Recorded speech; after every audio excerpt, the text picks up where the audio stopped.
What is up, everybody? I'm No Lex Given, and today we're going to be taking a look at a monster of a Dwarves game. This one, everything is just coming up Dwarves for whatever reason. We roll the die and grab a bossy on turn one, and there's going to be more Dwarven luck coming in some future turns. But I do generally like playing Dwarves on Sharebear. I've brought this up in the past with Cursed King. Same kind of thing here with Sharebear. It's just a nice tempo hero. And when you're playing Dwarves, you just stay ahead of the lobby for basically the whole game and can end it pretty quickly, as Dwarves tend to do. On turn two, I pick up a Crafty and then grab a free roll, and I think about picking up Sherwood Sure Shot. It would certainly be the stronger pickup here, but I think that we're already strong enough. We've got a pair of 3/3, so I'm going to greed it out a little bit, pick up the Polywoggle, see if we can't get our Slays on there. And unfortunately,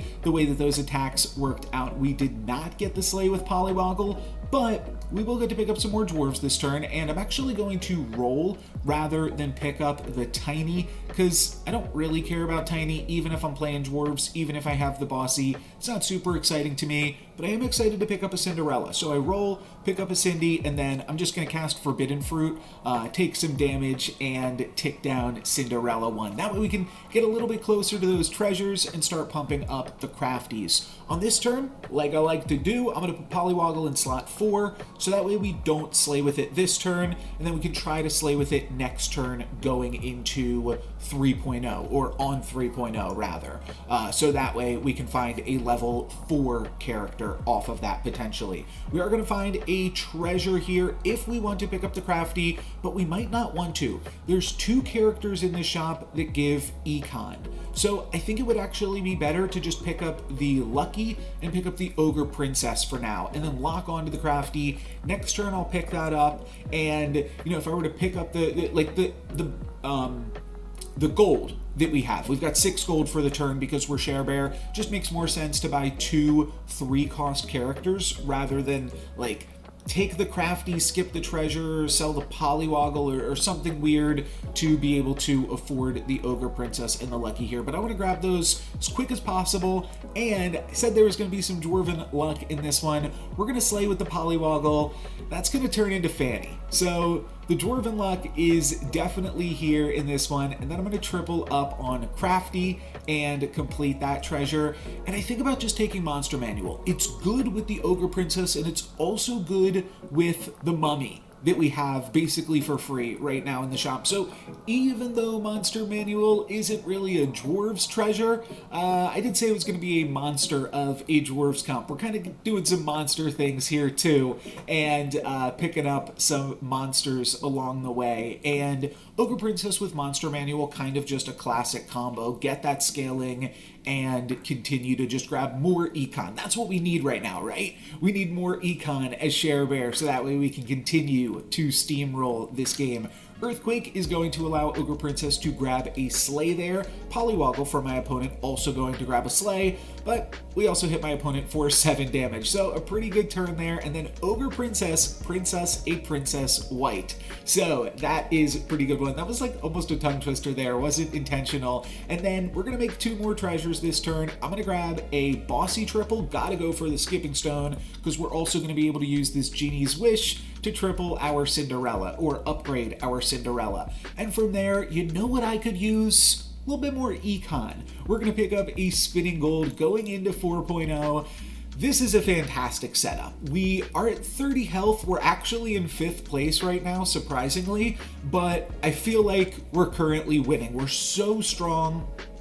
Our weakest character, we are playing a Cindy on this board, but next turn we're probably going to replace that with some Dwarves, and we could potentially get another Fanny and Amy, some Greedies potentially if we want even more Econ, which of course, that's where I'm going to go with this one. But for right now, Ogre Princess is still slaying, Mummy is still killing it as well, and Lucky is giving us a little bit more bonus Econ. So we're rolling here on all fronts. 11 gold for the turn. We get to pick up a cheap Ogre Princess in addition to a Fanny on this shop. So really fantastic pickups. I'm going to consider briefly frontlining the Bossy until we can potentially get some more dwarves, like a Greedy that I was talking about. That one is definitely one I'll want to throw in here. So probably going to play something like this. Maybe could have used the Jumping Beans, but I'm going to wind up rolling and finding another Greedy even. So this is a pretty incredible board.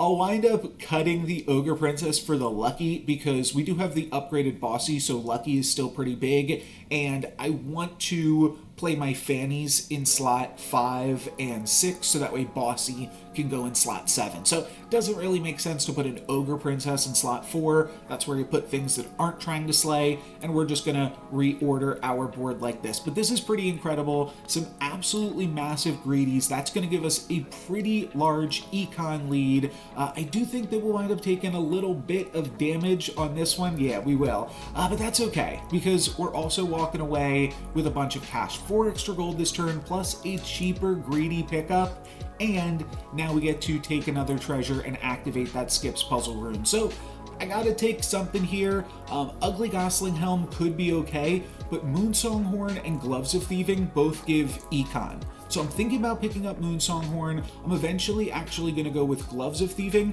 just to continue to keep that gold rolling in. Now, maybe this is a little bit too much in that direction, but we're having fun here. We're definitely grabbing a lot of gold this turn, and now we're on level 5. I'm going to use some of that extra gold to pick up a Tweedle and flip over my Princess White, and then I'm going to pick up Merlin's Hat. And I said that Moonsong Horn is kind of like an econ treasure, and I do think that the treasures that reduce the cost of your spells can also kind of be looked at as economy treasures, because you can find some additional gold in those spells or what have you. My opponent's going to hit us with an Earthquake off their monster book and then a Wish Upon a Star, or Falling Stars there rather. So we've got a whole bunch of extra gold from the Greedies, and we walk away with a win against the lobby leader, plus 11 gold this turn. We got 10 gold from the Greedies and then 1 gold from our Share Bear Hero Power.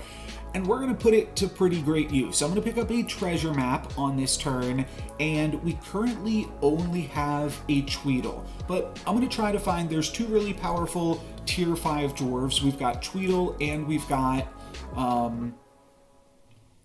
Angry, there it is, and there's one in the shop right now, so I'm going to try to pick that up as well and find a tier 7 treasure off of these dwarves. I think that that could really bring us to the next level and allow us to find some really powerful things in the end game. You'll also notice that I am now interested in playing the Ogre Princess because we can find level 5 characters off of that. So I'm going to play that in slot 5, and I'll throw a Sugar and Spice on that at the last possible moment here. But these Greedies are just doing so much work. Well, one of them isn't. One of them was pretty small, but the other one is able to get us some bonus gold. Ogre Princess not even able to attack because we were so strong in that combat that we just won with only our front line. So pretty crazy stuff. And this is the part of the game where the shop is going to offer me, I've got 2 Angries now and 1 Tweedle, and the shop is just going to continue to offer me Greedies. I think it offers me like 3 Greedies or something.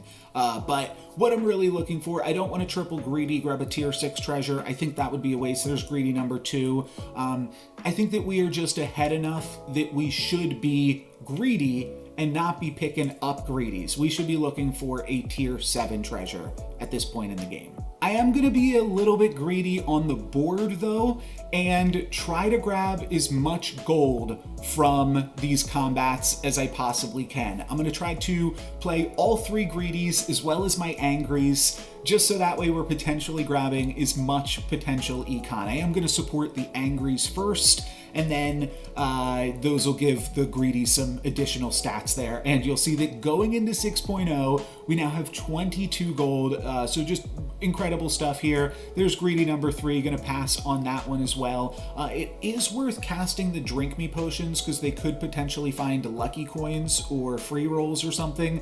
So even though they don't actually do anything for me. That's why you're going to see me keep going for those drink me potions as well. Mix-a-Whizzle could also be a cool thing here if we could potentially get lucky and transform a greedy. I just said lucky, which is also the name of a dwarf, but we don't want to get lucky. We want to get Angries or Tweedles from these transformation effects. Now, I don't want to go too crazy into it. I'm not going to wind up using any True Love's Kisses, but I'll at least use a Mix-a-Whizzle and see what we can find. But then we see this shop with a Hercules and a Lordy. Gotta pick up Lordy if we're playing Dwarvesies, so gonna pick that up as well as the Hercules here.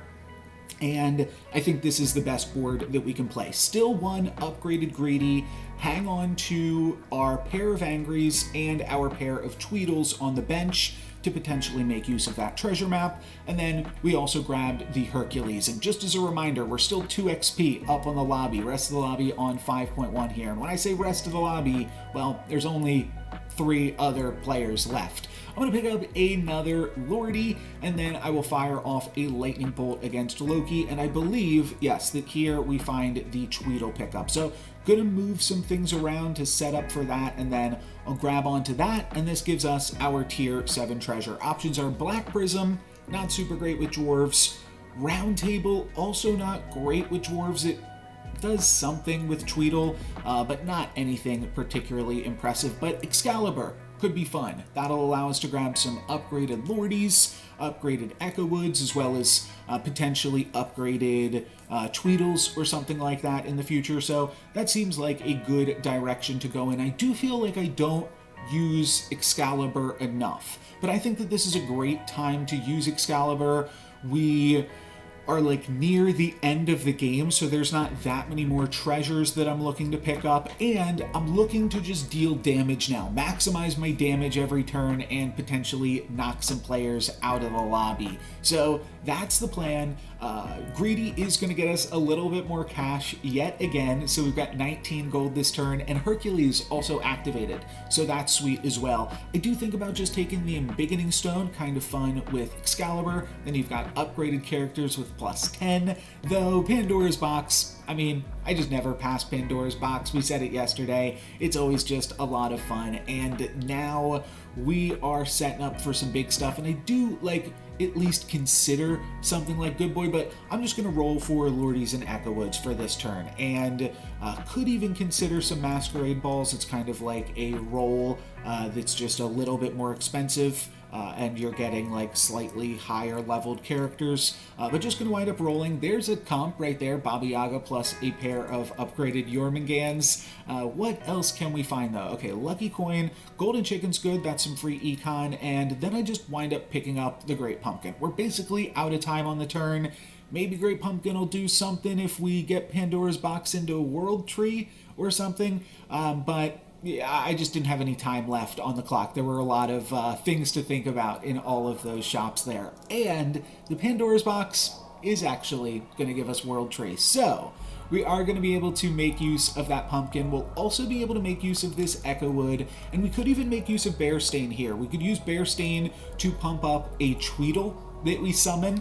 That would also become an animal, but I think there's going to be better things for us to find in these shops. I do somewhat consider the Evil Twin, and I was just thinking I could have used it on Hercules, but I missed. I could have also used that on Lordy and grabbed an upgraded Lordy plus another tier 6 treasure. So that could have been a way to go, but Oni Tyrant is another character that I really love picking up once I found a World Tree, and I said this is going to be a monster of a Dwarves comp, and that was also kind of why. Here I'll go for the Masquerade Ball. I was talking about that a few moments ago, and that allows me to pick up another upgraded Oni Tyrant. So now we're kind of like half Dwarves, but also half monsters with Oni Tyrant, and the Great Pumpkin as our backline. Pretty silly stuff. Whenever any of our characters attacks, it gets +52, so that's a ton of stats. We aren't quite able to take out the Fallen Angel there. They stay alive,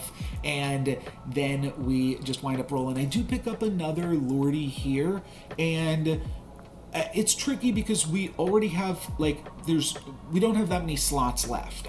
One thing that I do know I want to add to this comp, though, is Court Wizard. Once you've got some Oni Tyrants going, Court Wizard is really, really good. So I was super happy to find that. Now I just have to figure out how I want to order this board, and I decided to just throw my Great Pumpkin in the front line. And I felt like this would still be good enough. And now whenever anything dies, Court Wizard is going to get a bonus attack and gain 52 worth of stats. So kind of crazy. I do think about potentially putting in another Lordy, cutting the Echo Wood, or putting in the Tweedle in some capacity for this fight. And I think that that could have been a reasonable play here, but I'm just going to roll with this. We'll see how it goes. My opponent's Medusa attacks right into my Pumpkin, kind of awkward. And then Court Wizard kind of scams itself, attacking into my opponent's Rotten Applewood and eating up the spell from my opponent's Monster Book. So we don't get to see the full potential of this comp because we just wind up getting scammed and then winning, and my other opponent either conceded or lost to the ghost. But either way, still think a really sweet comp and a really sweet game. But for today, that's going to be it. So thank you guys very much for watching. I'm No Lux Given. Peace.